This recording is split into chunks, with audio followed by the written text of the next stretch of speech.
Hello બધા વિદ્યાર્થી મિત્રો, કેમ છો? આજે આપણે ચાલુ કરી રહ્યા છીએ ધોરણ 6 વિજ્ઞાન, જે તમને બધી જ સ્પર્ધાત્મક એક્ઝામમાં કામ લાગશે. ખાસ કરીને જોઈએ તો ગ્રુપ ડીના જે વિદ્યાર્થીઓ છે તેમના માટે આ ખૂબ જ ઉપયોગી રહેશે. આપણે ધોરણ 6 ના વિજ્ઞાનના બધા જ ચેપ્ટર ટોપિક વાઇઝ ભણાવીશું અને એની સાથે તેના દરેક MCQ, તેની દરેક નાનામાં નાની બાબત તેમજ તેની સાથે આપણે આઈએમપી ક્વેશ્ચન પણ કરાવીશું. આથી જો તમે ધોરણ 6 વિજ્ઞાન ખૂબ જ ઊંડાણપૂર્વક ભણવા માંગતા હોય તો તમે જોડાઈ રહો અમારા આ વિડીયો સાથે. તો વિદ્યાર્થી મિત્રો, આપણે જોઈએ તો ધોરણ 6 વિજ્ઞાનની જે ચોપડી છે તેમાં ટોટલ 11 પ્રકરણ આપેલા છે. જેમાં પહેલું છે આહારના ઘટકો, બીજું વસ્તુઓના જૂથ બનાવવા, ત્રીજું પદાર્થોનું અમલીકરણ, ચોથું વનસ્પતિની જાણકારી મેળવીએ, પાંચમું શરીરનું હલનચલન, છઠ્ઠું સજીવો, લક્ષણો અને નિવાસસ્થાનો, ગતિ અને અંતરનું માપન, પ્રકાશ, પડછાયો અને પરાવર્તન, વિદ્યુત તથા પરિપથ, ચુંબક સાથે ગમ્મત, આપણી આસપાસની હવા.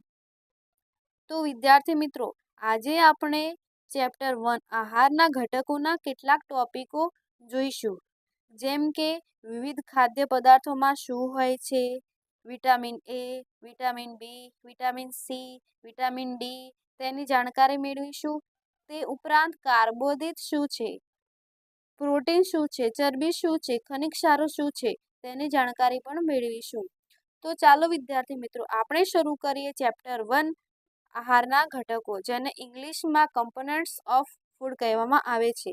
તો તેમાં પહેલો જ ટોપિક છે કે વિવિધ ખાદ્ય પદાર્થોમાં શું હોય છે.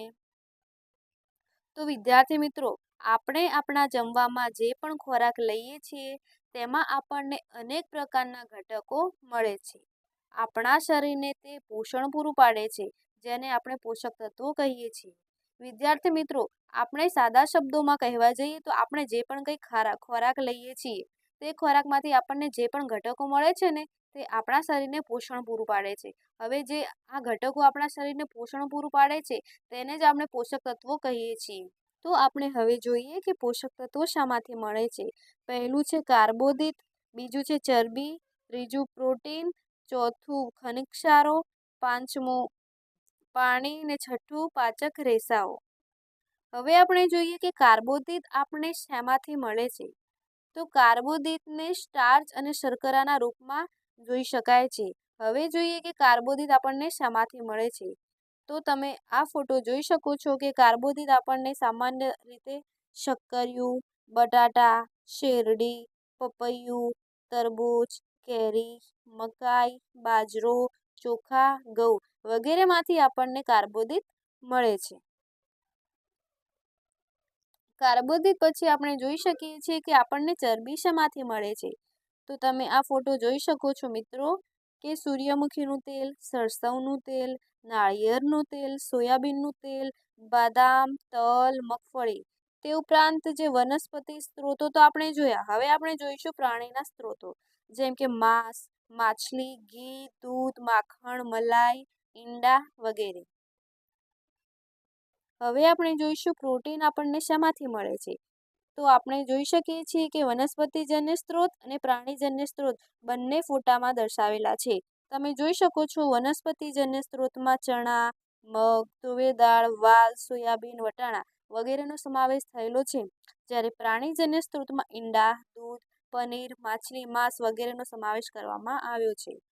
હવે આપણે જોઈએ વિટામિન શામાંથી મળે છે.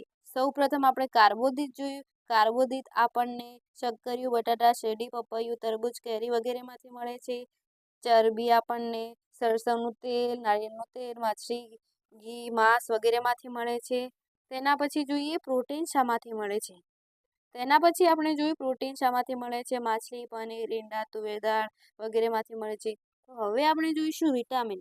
તો વિટામિન આપણને શામાંથી મળે છે. તો જોઈ શકીએ છીએ આપણે ફોટોમાં કે વિટામિન આપણને પપૈયું છે, ગાજર છે, કેરી છે, ચોખા છે, ઘઉં છે વગેરેમાંથી મળે છે.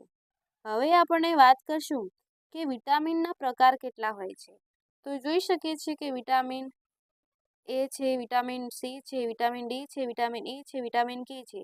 તે ઉપરાંત B12 છે, જે વિટામિનનો સમૂહ છે જે આપણા શરીરને પોષક તત્વો પૂરા પાડે છે. સૌપ્રથમ આપણે જોઈશું વિટામિન એ. તો વિટામિન એ એક ચરબીમાં ઓગળતું વિટામિન છે. હવે જોઈએ વિટામિનના ફાયદા. તો વિટામિનના ફાયદામાં પહેલું એ છે કે તે આંખોને ખૂબ તેજસ્વી બનાવે છે અને ચમકદાર રાખે છે. નંબર 2 પર છે ત્વચાને તે સ્વસ્થ અને તેજસ્વી રાખે છે. હવે જોઈએ મિત્રો કે વિટામિનની ઉણપથી આપણને શા નુકસાન થાય છે. તો નંબર 1 પર છે રાત્રે દેખાવાનું ઓછું થઈ જાય છે, આંખોમાં સૂકાપણું આવી જાય છે, શરીરમાં ઇન્ફેક્શન વારંવાર થાય છે, તે ઉપરાંત ત્વચા પણ સુકાઈ જાય છે. હવે મિત્રો આપણે જોઈએ કે વિટામિન એ આખિર મળે છે ક્યાંથી. તો એક છે ગાજર, કેરી, લીલા શાકભાજી, દૂધ અને ઘી, ઈંડું, રતાળુ વગેરેમાંથી આપણને વિટામિન એ મળે છે. હવે આપણે જોઈએ વિટામિન સી. તો વિટામિન સી છે તે આપણને રોગોમાંથી બચવામાં મદદ કરે છે. વિટામિન સી એ શરીર માટેનું જરૂરી પોષક તત્વ છે. વિટામિન સીના ફાયદા જોઈએ તો રોગપ્રતિકારક આપણને શક્તિ આપે છે. કોઈ જગ્યાએ વાગેલું હોય તો ઘા જલ્દીથી રૂઝાય છે. દાંત અને દાઢ બંને મજબૂત કરે છે. તે ઉપરાંત ત્વચાને સ્વસ્થ અને તેજસ્વી બનાવે છે. હવે વિદ્યાર્થી મિત્રો આપણે જોઈએ કે વિટામિન સીની ઉણપથી આપણને શા નુકસાન થાય છે. તો તેમાં પહેલું જ નુકસાન છે કે આપણને શરીરમાં થાક લાગે છે. તે ઉપરાંત દાઢમાંથી લોહી નીકળે છે. આપણે જોઈએ કે આ વિટામિન સી મળે છે ક્યાંથી. તો વિટામિન સી સંતરા, લીંબુ, આમળા, ટામેટા, લીલા શાકભાજી વગેરેમાંથી મળે છે. તો વિદ્યાર્થી મિત્રો ધોરણ 6 વિજ્ઞાનના પહેલા જ ચેપ્ટર આહારના ઘટકોની શરૂઆત આજે આપણે કરી દીધી છે. જેમાં આપણે સૌથી પહેલા જાણ્યું કે વિવિધ ખાદ્ય પદાર્થોમાં શું હોય છે, જરૂરી પોષક તત્વો કયા કયા છે, જેમાં કાર્બોદિત, ચરબી, પ્રોટીન, ખનિજ ક્ષાર, પાણી, પાચક રેસા વગેરેનો સમાવેશ થાય છે. તે ઉપરાંત આપણે જોયું કે કાર્બોદિત શેમાંથી મળે છે, ચરબી શેમાંથી મળે છે, પ્રોટીન શેમાંથી મળે છે, વિટામિન શેમાંથી મળે છે, વિટામિનના પ્રકાર કયા છે, વિટામિન એ તેમજ વિટામિન સીની આપણે જાણકારી મેળવી. આપણે આ વિડીયો આટલા સુધી થોભાવીએ છીએ. આપણે હવે તમને આવતા વિડીયોમાં જે બાકી રહ્યા છે વિટામિન તેની જાણકારી તમને આપવામાં આવશે. તે ઉપરાંત સમતોલ આહાર, અસમતોલ આહાર એવી રીતે તમને ધોરણ 6 ની આખી ચોપડી ભણાવવામાં આવશે. જેમાં જે આઈએમપી મુદ્દા છે તે દરેક તમને સમજાવવામાં આવશે અને જ્યારે આ ચેપ્ટર પૂરું થશે તેના પછી દરેક આઈએમપી ક્વેશ્ચન સોલ્વ કરવામાં આવશે. તેમજ દરેક એમસીક્યુ જે ગ્રુપ ડી, સીસીઈ જેવી એક્ઝામમાં પૂછાય છે તેને પણ આપણે આમાં એડ કરીશું. તો મિત્રો તમારે ધોરણ 6 ના દરેક પ્રકરણો સારી રીતે ટોપિક વાઇઝ સમજવા હોય તો જોડાયેલા રહો અમારી આ ચેનલ સાથે. ચેનલનું નામ છે SS એજ્યુકેશન. તો અમારી આ ચેનલને જરૂરથી સબસ્ક્રાઇબ કરો, શેર કરો, કોમેન્ટ કરો, જેથી આ અમારી નવી ચેનલને બીજા વિદ્યાર્થી મિત્રો પણ જોઈ શકે. આભાર.